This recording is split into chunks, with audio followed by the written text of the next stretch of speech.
Mark Twain said it this way: there was never yet an uninteresting life. Such a thing is an impossibility. Inside the dullest exterior, there is a drama, a comedy, and a tragedy. Simply put, everyone has a story.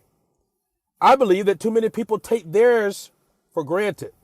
Some people never think about their story, their life story. Some people never process it, nor do people often learn from others. And even worse, most people never, ever tell their story. Over the next few weeks on the Wise Idea podcast, we are focusing on listening and learning from not just our life story, but from the life story of others and even those around us. We want to take our thinking about our own life story to another level.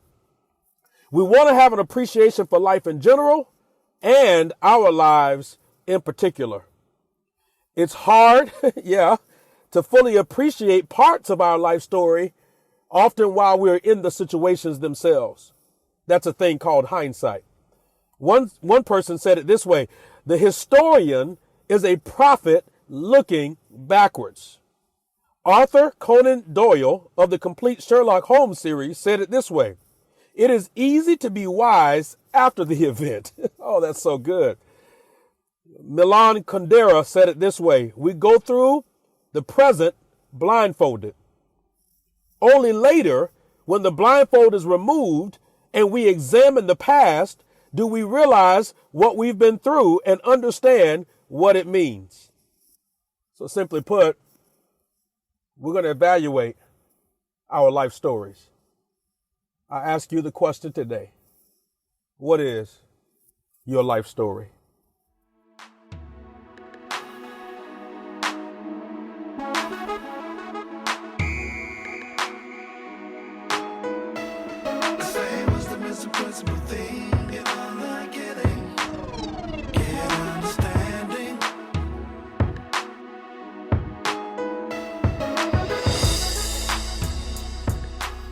Welcome to the Wise Idea Weekly Podcast with Christopher J. Harris, focusing on life, leadership, family, marriage, and the church. We are providing tools for our inspiration and wisdom for life.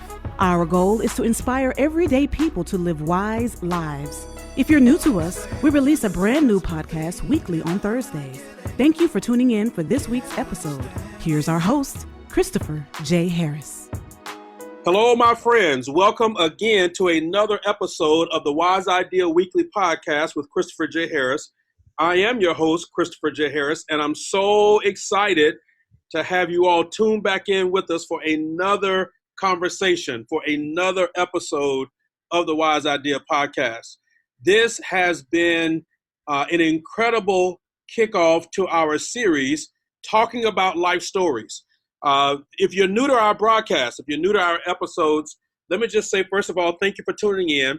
There are a gazillion, and yes, I just made that word up. There is a host of podcasts that you can listen to.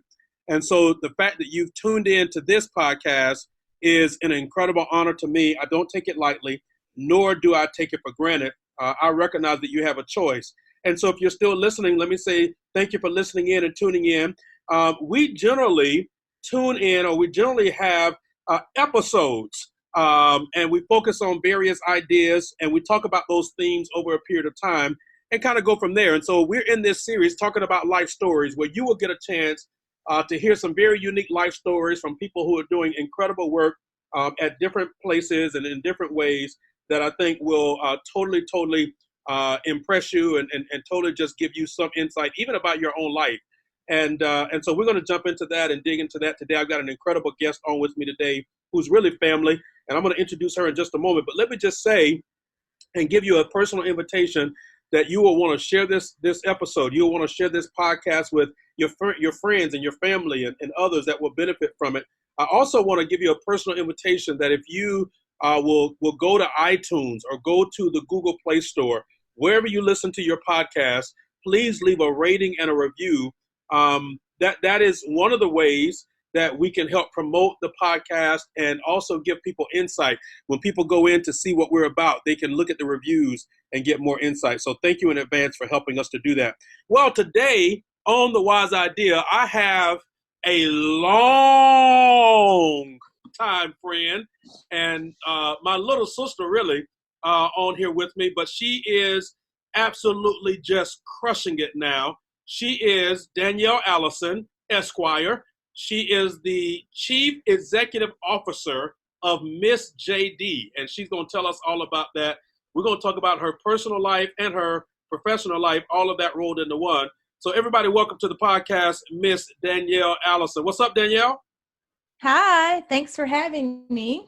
Oh, absolutely. It is my privilege and my honor. And I think by now, I'm over at 80 episodes into the podcast, and I've been saying for a long time, man, I got some cool friends. And I think people like you you keep proving that over and over. So really fast, tell everybody how we met. How about that? Let's start there first. I don't remember exactly where we met, but we met my freshman year at Florida State University. I think we met the first week of school, like the BSU week at the different events. Yeah. And my best friend and I, Natasha, met Christopher, and he adopted us, and we became his little sisters, and he became our big brother, and it's pretty much been that way since. Yeah. So, literally it's almost scary to say that we've known each other for more than 2 decades. That's real scary. I know. That is very scary. Yeah.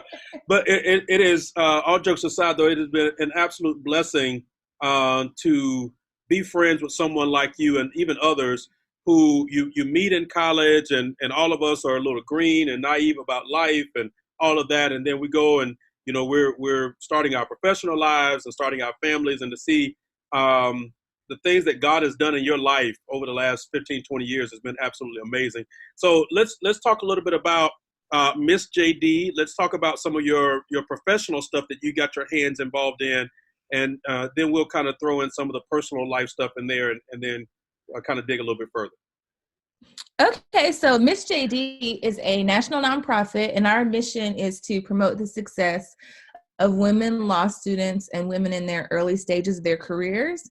And we do that through a variety of programming that supports kind of women all along the pipeline of their interest in going to law school, honestly, starting as early as middle school girls, introducing them to the law, through women in high school, women in college, through our pre-law programming. And then we have both in-person and virtual programming for those who are in law school and those who are already practicing law.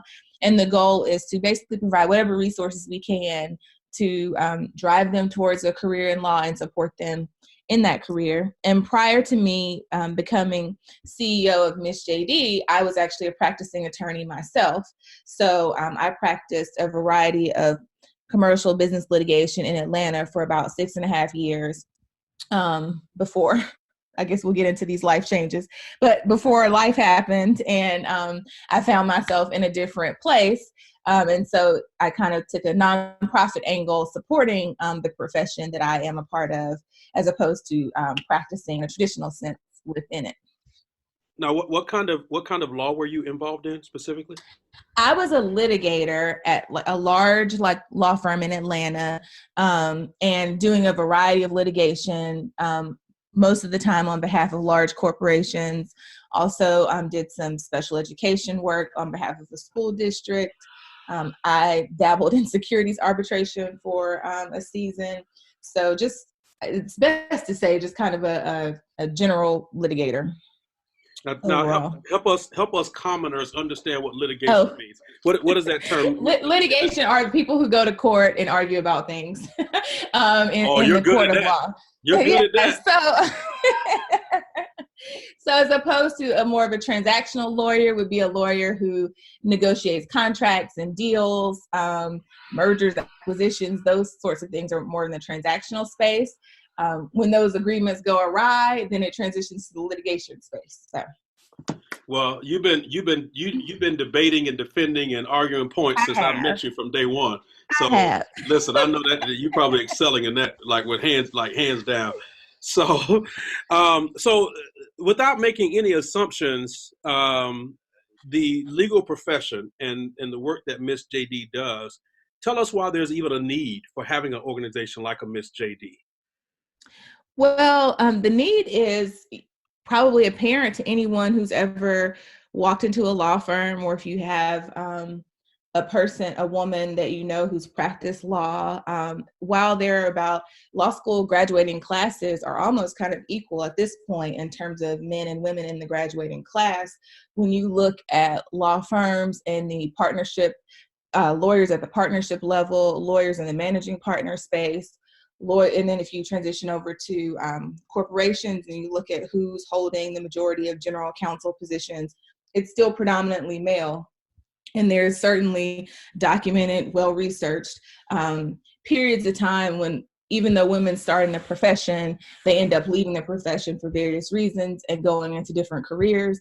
And so there is a need to find a way to support women in a way that if you choose to stay and you want to have a long-term career in a firm or in any sort of field within the legal profession, that you can do that. But there are challenges, and we're just working through them. But it's kind of sad because it's an ongoing issue. It's been going on for years and years and years, and it's been well researched and well documented, and it's still a problem. But that's why there's a need in that sense. No, that definitely makes sense to me. So, and I love the phrase that you use. I think the phrase that you used earlier is a good pivot and a good transition bridge for us. You said before life happened, and that's really the crux of this series of episodes talking about life stories. Because some of what you're about to share, I didn't even know all of it at the beginning while things were happening. Some of it I kind of found out on the back end, or when you and I would kind of catch up and connect or reconnect at points. So some of it was a little surprising even for me. And, as your big brother or as a friend, I was even at points very candidly, either at a loss for words or trying to make sure that I figured out how to support you, even if that's through words or through prayer and that kind of thing. So let's talk a little bit about what that is, what that looks like for you all when you say life happened. So what does that mean? What does that look like and what happened? Well, I guess my personal story, I started at the law firm in like 2007, 2008, which was sort of the economic crash and very much changed like the internal dynamics of lots of corporations and businesses, and certainly law firms. And one thing that it did in my firm was sort of put us in a position where you were just trying to stay busy just to stay busy and stay employed and not be kind of in the different rounds of layoffs that were happening. But the problem with that was that, 5 years in or so, I've now done like a variety of different types of practice because I've just been trying to stay busy. I don't necessarily have a specialty.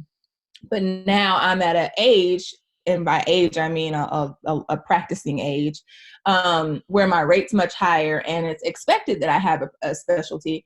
And because I don't have a specialty, I'm very dissatisfied in what I'm doing. Around that same time, I had my first child, and I came back to work, and also very documented that things have changed for women upon returning to a law firm after maternity leave. There can be challenges there with kind of getting back into the swing of things and getting work and staying busy. And so it just became a time when it didn't make sense for me to continue to be there. And at the same time, my husband and I really wanted to move back to Alabama, where we're from, and kind of raise our kids there near our families and sort of have a different type of lifestyle. And so as things would happen, I became pregnant with my second child. My husband got a job offer in our home area. So we were excited we were going to move home. And actually the day that the moving truck came to pack our house was the day that I gave birth to my second child. And we were like, oh, it'll be fine. We're going to just pack a bag and be in the hospital for a few days, and we'll just leave the hospital and drive to Alabama, which is about an hour and a half from Atlanta, where we live. And my son was actually born with unexpected special needs at birth. He went straight into the NICU. It was not anything that we were expecting. He was in the NICU for 3 weeks, 21 days. And we didn't even have anything, no furniture, nothing in our house. We ended up staying with a relative. When he was released from the hospital, we drove to Alabama. Our parents had actually unpacked all of our belongings and like set up our house for us, which was a tremendous blessing. And so it just was kind of a whirlwind year. That was 2015. And now I was in a position where I couldn't work, do any sort of job or anything out of the house. We were just trying to like figure out, what does this mean for us? What is this going to look like? Lots of doctor's appointments, lots of specialist visits, lots of just it was a totally different experience than having our first child. Pretty much anything we had learned from that experience went out the window and didn't apply here. And so, that was probably, if you asked either of us, like, what's the roughest year of your marriage or your life for that matter, it probably would be, probably would have been 2015. It was pretty rough. Also just dealing with our own personal, disappointments about, how we thought it was going to be. I mean, everybody pictures, we had a daughter, that's our oldest child, and this was our son. And so, you picture what you're going to do with that child. And my husband had plans for baseball teams and basketball in the backyard and just things like that, that just become apparent to you that even if those things happen in the future, they're not happening right now. So it's kind of like a grieving process too, because you're not going to have that experience. So you have to accept that and kind of move on from that. And also, like, what are you going to do with your life? Because I had always been a very driven person and wanting to be active, have a job, be a career woman, be involved in 25 other community organizations at the same time. And now I'm like a stay-at-home mom, which, I mean, absolutely no disrespect to stay-at-home moms, because I hold tremendous respect for them, but it just wasn't what I had planned for me. And so it just felt like I was living somebody else's life. And then not even feeling like I was that good at it. Like, I have a friend from law school who I think she's just an excellent mother. And, I tell her all the time, the things that she does with her kids. I'm like, man, I wish I could do that and have your patience. But I just feel like I'm not even really good at this. And but here I am, and this is what I have to do. So that was a lot. No, I mean, I was just then I was listening and I was drawn into your story. Sometimes I have to be careful as an interviewer on the podcast, because I can get drawn into the story and sometimes almost forget that I've got to be listening, because I'm also interviewing you. And so I'm listening to this, and hopefully this doesn't sound strange, but I was drawn, my mind went back to your time at Florida State and all the conversations that we've had over the years. And I really was just, for me, just then listening to you share all of that, and maybe our listeners may not be able to picture this, so I'm going to try to paint this picture as best as I can, how much I think then this year, or that year, 2015 that you just described, how much that crashed your upward trajectory. Because I think I've never not known you when you were not driven, when you were not multitasking, when you were not working hard to make life happen. And it sounds like that you came face to face with one of those scenarios where it didn't matter how hard you worked, didn't matter what degree you had, right, didn't matter what salary you had, all of that. Here is something that happened in your life that you gotta face it, and don't have as much control as you would what happens when you plan to go to school, or what happens when you plan to do the interview, or just any of those dynamics. Right. Does that make- For sure. I mean, I've always been a life planner, even from like childhood. When I turned 30, my mom found this letter I wrote. I don't even remember writing it, in the 5th grade, that was like, my dreams or my goals. And it said, I'm going to be president of my class, 9th grade through 11th grade. And then I'm going to be president of the school in 12th grade. And I'm going to go to college, and then I'm going to go to Harvard Law School, and then I'm going to become president of the United States. And honestly, she gave me that when I turned 30. I had done everything on that list except be president of the United States. And it was just kind of amazing. That's just how I've always been wired. It's like you make a list and you just check things off that list. And then you know, success, you have success because you checked off your list. Congratulations to you. And so to be in a situation where I didn't even know what the list was, like, what are we trying, you know, what can we even say we're going to accomplish here? And obviously, you know, ultimately the things that I want may or may not happen, may or may not happen in the time frame that I want them to happen. And so it was just difficult to accept that from my perspective. I went from a person, when you met me in Tallahassee in 1999, I knew where I was going. I mean, I knew where I'm going from here when these 4 years are over. And I very much, like, that informed every decision I made about every organization I joined, every class I selected, you know, what grade I was expecting to get from those classes, you know, relationships with my professors. Like, I had a plan and I was working that plan. And I basically went to, like, not having a plan at all. And that's just a very uncomfortable place. And so I've gone from, like, a, you know, 5-10 year life plan to just, we're just trying to get through the day.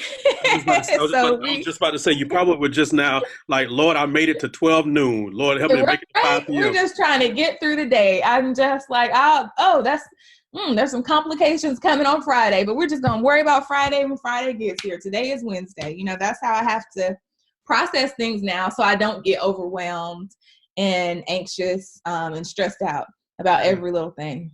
Yeah, I think there's so much wisdom in what you just said. I absolutely agree with what you just kind of espoused about your planning and your focus. There's only 4 people on the planet who I call sister in that way, or in the way that I attribute to you and Natasha, and you both. I mean, Natasha is crushing it in the education space. In Texas as well. And, you know, and so I'm very careful about, you know, I think in our culture today, we throw titles around so loosely, friends, or, you know, that's my cousin, or that's my brother, that's my sister. And so for me, though, when I say those phrases, I absolutely mean it. I say that to say that there was also a connection there from a faith standpoint, that you weren't just this driven person trying to pursue educational space. You were also trying to live a right life from a faith and a moral and an ethical standpoint. You guys were having fun in college, but you kept your standards. And those are things that, you know, that you can look back on and thank God for. And so I say that to introduce the conversation about faith, because I want to know from you, what's happening to your faith now by the time 2015 happens. What's going on with your faith? What are the questions, the conversations, the emotions that you're having about faith around all of this? Very honest anger towards God. I mean, at some points, because, try not to cry, but because I felt like, even though I know this is not biblical theology, but because I felt like I had been doing things the right way, and I had not done other things that other people had done that would have been probably more fun or whatever, I felt like I had earned, you know, my perfect life, and I didn't get that, you know. And then you're watching other people, just being honest. I mean, I have people in my family who have multiple children outside of wedlock. And this is not a judgment thing, but it's just to say that, you know, and all of their children are healthy. Yeah. And I'm like, I'm just trying to have 2, you know, so with my husband. So, you know, those are like honest emotions. You know, my husband was also raised in church and actually is a licensed minister. And so it was a struggle for him too. And it's still sometimes a struggle. You still have moments where it's like, why us? You know, why does this have to happen to us and our child? And, you know, what did we do wrong? Those sorts of things. But then you have days where you meet somebody else who is going through something and you find yourself like encouraging them and ministering to them. Really not, you know, I'm not quoting scriptures. I'm just telling my story, or, you know, I totally understand how you feel because I've been there and this happened to us, and, you know, you'll get through it. And then you realize, you know, I guess that's what it's for, you know, for us to use this experience to encourage others, because we are the kind of people that are outgoing and outspoken and talk and share, and people respect what we have to say. And so, this is kind of the experience that we've been given to walk through, and how we can use that to help other people is how I try to look at it. The people that we've met, the friends that we've developed because we met a family at, physical therapy in the lobby. And now, we have family holidays and things with that family. Like, I wouldn't otherwise know them, I wouldn't have been there. So, trying to look at it that way, but being honest, there's still days that it's hard. So I think sometimes just having honest conversations with God, it helps, but there are challenges, but I think, and thank you for your candor and emotion and transparency just then. I think one of the realest things that I came to be aware of, probably maybe about 24, 25 years ago, I had some stuff happen in my own life. And in that moment, I was angry with God as well. I was questioning the why. I was trying to make meaning of what was going on, and even to this day, not sure of the fact that of not sure that I even have answers even today, right? But I do have confidence in the providence of God, and I arrived at this point to say, you know what? God can handle my questions. God can handle all of my emotions. And if I have the confidence that he can handle it, then I can also handle, or he can also handle my uncertainties. Right. He can handle me finally getting to a place where I can even say out of my mouth, God, I was mad with you, Right. And I think that's important for us to say that, because I think theologically, in some circles, not all, but theologically, or even from a faith expression standpoint, some people inherently have been taught, either directly or indirectly, there's certain things you just shouldn't question God about. And I don't know that that's healthy. I think that there is a place in our faith walk with God where he is okay with us wrestling with what in the world is going on. And to your point, not that it's always healthy, right? But you do hope that, well, God, if I didn't, if I didn't sleep around, with people, Right. or whatever the case may be, and you do have to be careful, because the other part of that, from a spiritual standpoint, you don't want to end up like the guy, who's saying to Jesus, well, I'm not like one of them, so you ... and so, yeah, that's a real statement. And I think it's okay. I think people have to get to a place where they take those uncertainties and bring them to God rather than running away from God. Right. Like I said, it's a process. I feel like 2015 was really low, kind of going into 16, and then things kind of picked up, and I started the position with Miss JD, which was fulfilling for me from a, kind of my professional standpoint. I'm able to do that from home, and I just travel for our events and conferences, but it kind of fulfilled a void that I had, but it also gave me the flexibility to be there for my family. So things are kind of, going a little better.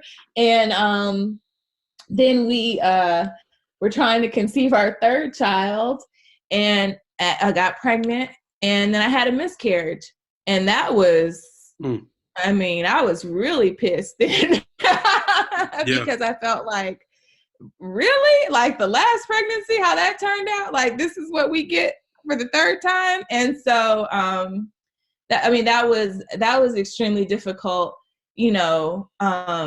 as well. But it's kind of, I'm now pregnant, thank you, Lord, again. And this pregnancy is going well. But it was a rough patch during the miscarriage, because we both, and I say both, I mean my husband and I, felt like we had certainly, we might not have earned much, but we had earned, like a healthy pregnancy experience. And that also turned out not to be true. But a couple months after that happened, I had a very close friend who suffered a miscarriage. And it was just kind of like, wow, I could be there for her because I had literally just walked through that, myself. So it comes around, but it's still hard. I mean, life is hard, and you just have to, figure out how to maneuver through it and keep your focus on the right things and keep going. So, I think it's interesting. My wife, she's got, master's degree, earned doctorate. She's excelling professionally. We have 4 kids. And as you were talking, I was just kind of reflecting on, and I'd love for you to speak into this some, because I want to be sensitive to even how I say it. I don't want to say it in an insensitive way. So even on the air, I'm giving you permission as my little sister to correct me if I posture this in a wrong way. But it's interesting to me, the price that women have to pay to be both moms and professionals. And what that looks like in our culture today. So if I said that insensitively, feel free to course correct me there if necessary. But what are your thoughts there? It is interesting. I mean, I'm blessed that if I had the professional experience that I would have written for myself 15 years ago, and if I was living that experience right now, I wouldn't make it to my daughter's school for lunch on, once a month just to surprise her. And I wouldn't be there every single time there's a class party or a field trip or a field day or a program. It just wouldn't be possible. And so I look at it now and I'm like, wow, I'm able to do these things, but it's only because I'm also not doing these other things that I thought I would be doing. And so you do feel like you have to kind of trade it off. It would be great if our culture was more accepting of if a mom or dad could say, I'm leaving to go to this program at my child's school, and that wouldn't be counted against you. Or you looked at it, you're not taking your job seriously, or you're not dependable, or you're not reliable, or, you're not in it for the long haul.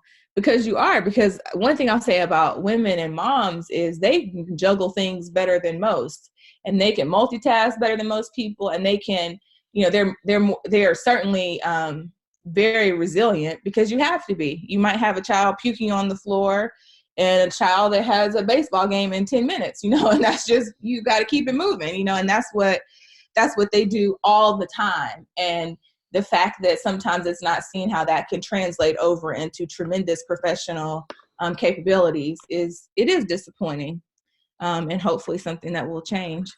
Yeah, I'm really blessed, even in the career that I'm in, as a pastor, as a consultant, as an author, conference speaker, all of those things, the hats that I wear, being able to navigate, so even like this morning, at the time of this recording, and people may listen to this months afterwards, but at the time of this recording this morning, I had a meeting scheduled for a particular time. The day is getting started off as normal. Get ready to drop my youngest off to the daycare, and there's something going on in her diaper, in her stool, which at the time, people around me at the time, I probably wasn't rattled, but on the inside of me, everything was like going haywire. Like, what in the world is going on? So having to do a surprise hospital visit, and then try to FaceTime my wife on the phone because she's got a meeting that she couldn't get out of. And, right. I'm having to text the person I'm supposed to meet with and say, hey, I'm gonna have to push this back or either cancel it. And then now what does this mean for the rest of my day? And, just all of that. Right. And then to get to the hospital and the nurse say, well, are you able to answer the questions? Is mom around, or is mom coming, or can you get mom on the phone? And I'm sitting here like, are you kidding me? Like, I got 4 kids, and my wife has never been to any of their doctor visits that involve shots or, any of those kinds of things. So I think it's interesting that the dynamics that we have to deal with. Now, I do want to ask you this, and this is I shouldn't say totally unrelated, but it's a little bit off the beaten path. And this is just the randomness of my brain. I've always wanted to ask somebody this question. Okay. And so as we're talking about this, the power of women, right, and the power of moms and what you all do and all of that, why do you think the conversation about justice for women and equality for women gets tied into the conversation about justice and equity with regards to race? Are those the same thing, or are they two different things?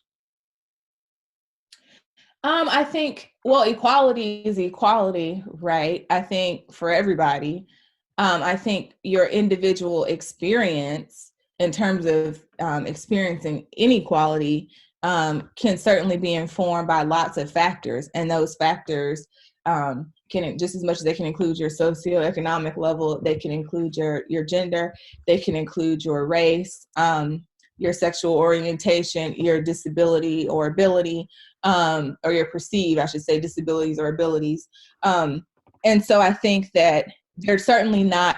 And so how those things play out in terms of how you are personally impacted or how you experience inequality will be different. Certainly there are experiences of inequality that all women experience. And there are also experiences that women of color are going to experience or have experienced at a different level than, women who are not, women of color. So I think anytime you start talking about equality or inequalities, it's easy to just kind of jumble it all together and just talk about it as one issue. But I think if you want to really address any of those issues, you have to definitely dig down a little deeper and talk about, the experience of all of those groups individually, because it is going to be experienced in individual ways, so. Man, you answered that just like a true Florida State grad with a law degree. That's hilarious. So the other thing that that's interesting to me, listening to you talk this today, is really the challenges that we have in our lives to help match reality versus the picture that people have, right? So people probably looked at you, your husband, looked at your family and said, oh man, college graduates, law degree, working for a big firm in the big city, husbands in ministry. I mean, you guys have the perfect life. And so I wonder if some of what you had as a tug of war was some of the fight to meet that image or to meet that perception of that image. What do you think about that? So I think that's an interesting question. So I feel like, honestly, since I was a child, my life has been perceived by some of my friends and maybe some of my family as kind of perfect. I grew up with two parents in the home. Both of my parents were working parents. My dad was an entrepreneur, had his own business. He owned a trucking company. And so like a heavy duty record service, like when the 18-wheeler flips over on the side of the highway, my dad is the one who goes and gets it up. And so driving around town, these big trucks, and he would always put, our family name Lewis on the truck, but he would also list our family, my mom, his name, my brother's name, like on the truck as well. And it's driving around town. And I think that people perceive, oh, wow, they, we had a middle class, modest home, but, people perceive, they have, they're everything's wonderful for them, and they have a lot of money apparently because they have these big trucks and they, everything seems to be going great. But business was not always fabulous. And there were definitely times of struggle that, I knew about in my house. You might not have known that our heat was off, but I did, and so I had exposure with that all through childhood, and then even in college, even in my professional life. But the interesting thing about that is I never felt the need to try to measure up to the perceived perfection. I was frequently, and sometimes am still, let down in that I feel like when people perceive you that way, they don't feel like you need any help. So it's not going to be perceived that, Danielle, she might need me to call and check on her, or, Danielle might, she might be able to, really use my support in some sort of way at this time in this season. It's just perceived that Danielle is going to be okay. She has it together. She's all right over there. And I feel like that's something that I've definitely struggled with more than feeling like I'm letting down the image. It's feeling like in times of need, I really haven't had the support that I would want from my, some of my family and some of my friends, because I think they are thinking that, even if it's bad, it's not that bad, or if it's bad, I got it under control. Of all the people, I'll figure it out. I'll work it out. It won't, it'll be okay.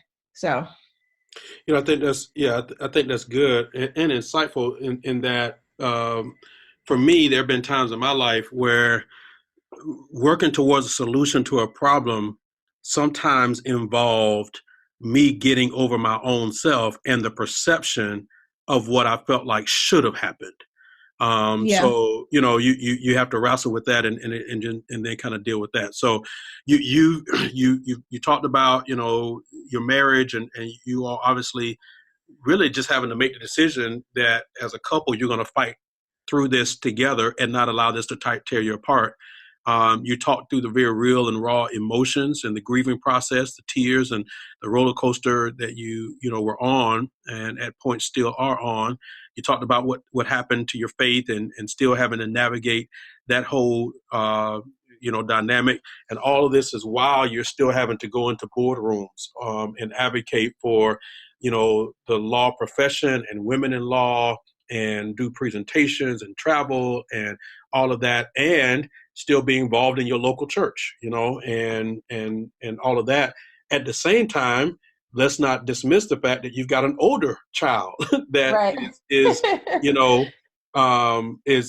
still needing attention and just dealing with all the dynamics that come along with that. So it goes without saying that your plate is full. So if somebody is listening to this, at this point in your journey, what are the two things, if you got a bonus one, that's fine too, but okay. two things that you would say that you would say to them to encourage them in their story and in their life moments of where they are, not knowing all of what the dynamics are that they're placed with or facing with, but they're resonating with your challenges. What would you say to them that you're learning or have learned so far? Well, one thing is to just take things like a day at a time. That doesn't mean don't plan, or don't put things on your calendar, but just take things a day at a time and be okay with how one day turns out. Doesn't mean that every day will be like that day, because I think that if we prepare ourselves, at least in that way, to say, I know there are going to be some days that are going to be bad or that aren't going to go the way I planned them to go, or some things that I wanted to do that I won't be able to do for whatever your circumstances are, but it won't always be like this. Every day won't be like this day. And I think you can keep that perspective when you're going through it, so you don't get into like a state of like depression, of feeling like, oh, my life is just terrible. There's no hope for me or my situation. I think that helps me. I don't always do it that well, but I try. No, that's good, and the fact that you're conscious of it, is even half the battle. Because I think one of the things that I'm learning, there are times where things happen that are beyond your control, that they happen.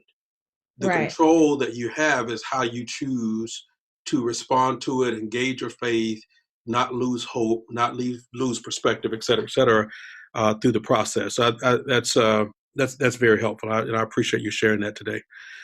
So I'm going to switch gears because our time is sort of wrapping up here.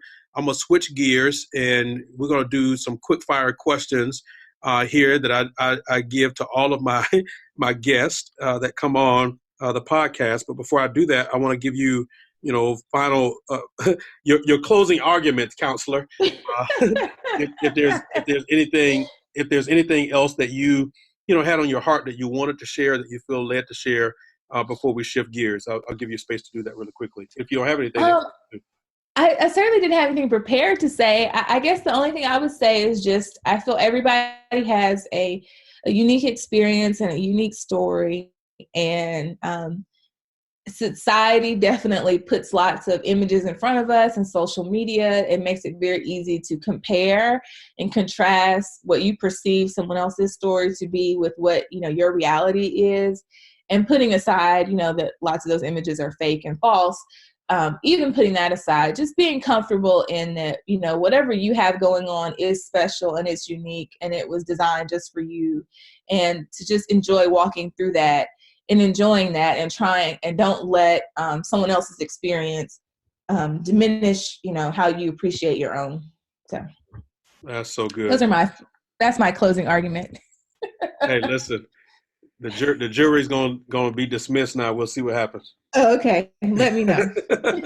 That's hilarious. All right. So at the end of every episode, every guest that comes on, for the most part, there's been one or two guests maybe that I haven't done this just because it didn't mesh with the tenor and the tone of the interview. But so the goal is for you to answer these questions as fast as you can with the first thought that comes to mind. So you ready? Okay. I'm ready. All right. This part. So am I supposed to elaborate? So here's the lawyer in me. Am I supposed to elaborate on my response, or are you supposed to be like, just 2 or 3 word responses? Short answer. If we need to elaborate, we'll elaborate. Okay. All right. Got it. I'll tell you doggone lawyers. Yeah. All right. So here's the first question. Apple or PC? Apple. If you could be in any other career, what would you do? I would be I would own a baby boutique. Okay. Favorite food? French fries. Favorite movie? Oh, wait a minute. Let me back up. From where? French fries from where? Honestly, my mama's French fries. That is hilarious. I thought you were getting ready to say like a fast food place or something, but okay. No. All right. Hand cut. Yeah. Anyway, go ahead. That's the small country town and you yes. coming out. Yeah. Yes. Favorite movie? Dirty Dancing. What? No.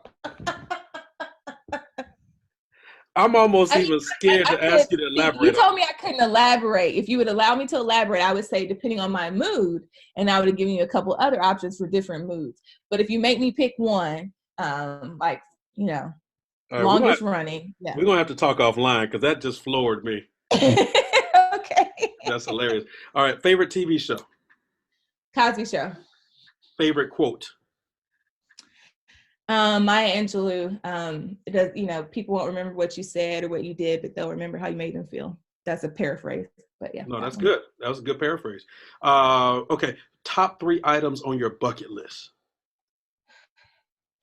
To own a baby boutique, do a safari in South Africa with my husband, and honestly, work with my son to see him take his first steps. That's awesome. That's awesome. All right. Last 3 books you've read. You want children's books? Okay, no joking. An American Marriage, which was very good. The Devil's Highway, I read that for a book club. And then my son and I I've been reading to him The Measure of a Man, the Sidney Poitier autobiography. All right. So outside of the Bible, what book has had the most impact on your life? Oh, gosh. On my life? Ooh. I don't want to say my life, but can I say it's had a tremendous impact on me? Absolutely. Half the Sky by Nicholas Kristof. Oh, wow. I've never even heard of it. I'm going to check that one out. Yes. All right. And here's the last question. Did you win any superlatives in high school? We didn't do superlatives in high school. Your high school needs to be shut down. No, we didn't. I'm sure I would have been like, most likely to succeed or go do something, a little humble brag going on right there. Just a little humble brag going on right there. That's all, y'all. No, I mean, like, it wouldn't have been like anyway, we're supposed to be giving short answers here. We didn't do superlatives. That's the end of it. Yeah. Oh, okay. Excuse me, attorney. Just like shut me down just there. All right. Well, there you have it, ladies and gentlemen. Miss Danielle Allison, Esquire, Chief Executive Officer of the national nonprofit known as Miss JD. I will put their link in the show notes. You'll be able to connect with them, and Danielle's information will be on their website as well if you want to follow up with her or even thank her for being on today.